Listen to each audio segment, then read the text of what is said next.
Banking sector का जाना पहचाना नाम यूको बैंक। भारत में 3,300 से ज़्यादा और विदेशों में भी ब्रांचेस हैं इस बैंक की। और जून 2025 तक के जो आंकड़े हमारे पास, उसमें करीबन करीबन 3 लाख करोड़ की डिपॉजिट है बैंक के पास और 2.25 लाख करोड़ के एडवांसेस भी।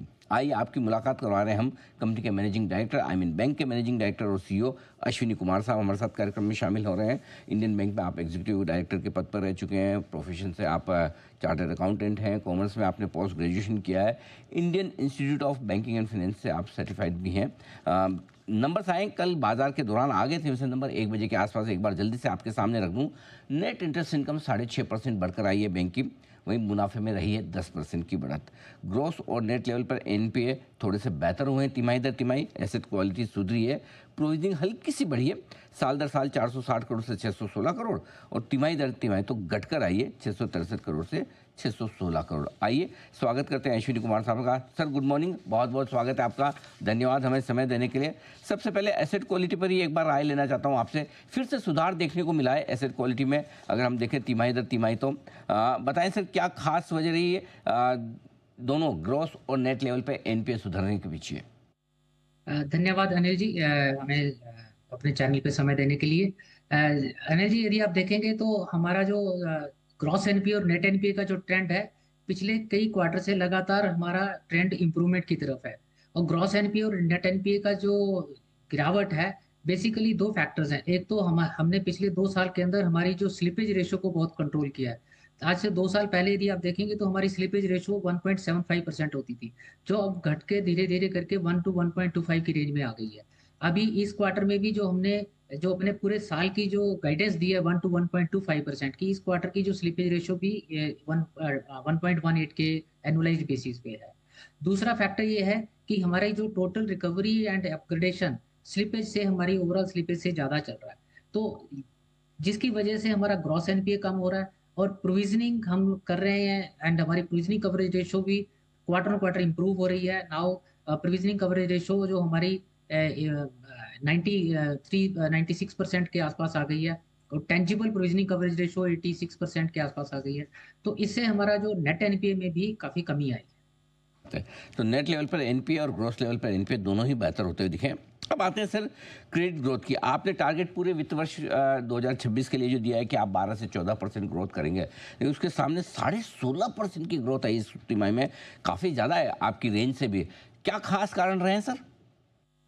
सर, यदि आप देखेंगे हमारी ग्रोथ, जो क्रेडिट ग्रोथ कहाँ से आई है, हमारी ग्रोथ आई है retail, agri and MSME. Retail में हमारी ग्रोथ 30% है, एग्रीकल्चर सेक्टर में हमारी ग्रोथ 15%, और एमएसएमई जो पर्टिकुलर जिसके ऊपर सरकार का भी काफी एक लक्ष्य है, जिसके ऊपर सरकार की बड़ा फोकस है, तो वहां पे हमारी ग्रोथ 20% आई है।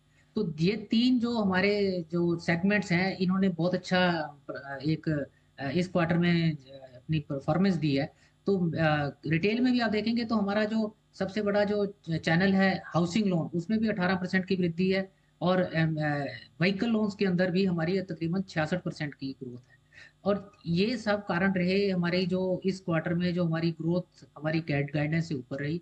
और मेरा अनुमान है कि आने वाले क्वार्टर्स में भी जब हमारी 3,300 प्लस ब्रांचें जो फील्ड में काम कर रही हैं, जिस तरह से कस्टमर के साथ कनेक्ट बना रही हैं, तो ये उसी तरह से हमारे पास लीड और एक इम्प्रूव्ड टैट के तहत हम काम कर रहे हैं। तो एक लोगों का जो भरोसा है बैंक की तरफ अच्छा हो रहा है। तो आने वाले समय में भी ग्रोथ इसी तरह से हमें देखने लगता है, एक उम्मीद लगा के रखता हूँ। सर डिपॉजिट ग्रोथ 11.5% के आसपास रही है आपकी इस तिमाही में। आपका गाइडेंस भी 10 से 12% की रेंज में, रेंज के हायर एंड पे ही है। आप संतुष्ट हैं? देखिए, हमारा जो सीडी रेशो पहले 1 साल पहले या 2 साल पहले देखें तो हम 65% से थे, फिर 71 पे आए, तो फिर उसके बाद हमने 75% का एक टारगेट रखा। इस टारगेट, क्योंकि हमारी सीडी रेशो कम थी, तो हमने हमेशा डिपॉजिट ग्रोथ का टारगेट अपना कम रखा। इस साल हमने डिपॉजिट ग्रोथ का टारगेट अपना 10 से 12% का रखा, क्योंकि हमने जो अभी सीडी रेशो का टारगेट रखा है 77%। तो इस सीडी रेशो को अचीव करने के लिए मेरा ये अनुमान है कि जो हमारी जो ग्रोथ, डिपॉजिट ग्रोथ का जो हमारा टारगेट है, और जिस ग्रोथ से हम ग्रो कर रहे हैं, और एडवांसेस की ग्रोथ को देखते हुए ये टारगेट हमारा अचीवेबल है, एंड ये ठीक है। परफेक्ट। आमतौर पर इस वक्त जो थोड़ी सी समस्या दिख रही है बैंकिंग सेक्टर में वो अनसिक्योर्ड लोन की प्रोविजनिंग को लेकर या फिर रीपेमेंट को लेकर है। क्या इस तरह की कोई दिक्कत थोड़ी बहुत दिख रही है बैंक को, या फिर आपको ऐसी कोई दिक्कत है नहीं? यदि आप हमारा जो अनसिक्योर्ड लोन का जो पोर्टफोलियो, जो पर्सनल लोन का पोर्टफोलियो देखेंगे, जो पर्सनल लोन बेसिकली हम दे रहे हैं जो हमारे एग्जिस्टिंग कस्टमर्स हैं, जिनके हमारे पास या तो सैलरी अकाउंट है या फिर जिनका पेंशन अकाउंट है, ये दो सेगमेंट है।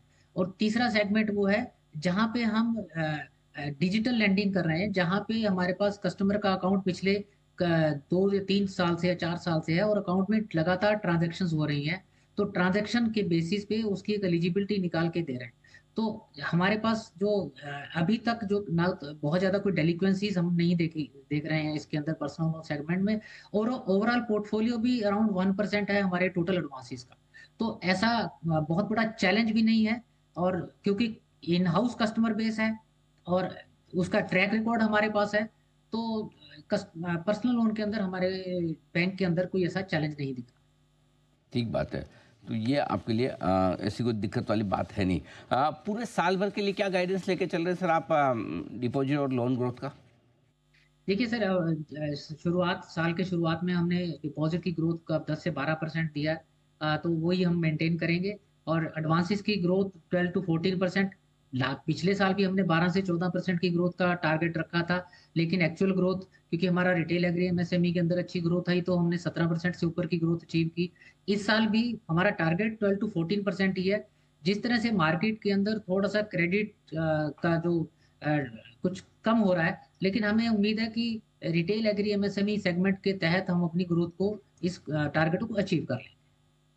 अश्विनी सर, बहुत बहुत शुक्रिया आपका, धन्यवाद हमें समय देने के लिए और नथियों पर विस्तार से बातचीत करने के लिए। एक बार फिर से आपको बहुत बहुत बधाई, कॉम्प्लीमेंट्स। एक बार फिर से यूको बैंक की तरफ से एक दमदार परफॉर्मेंस आई इस तिमाही में, शानदार numbers. Thank you so much sir, बहुत बहुत शुक्रिया।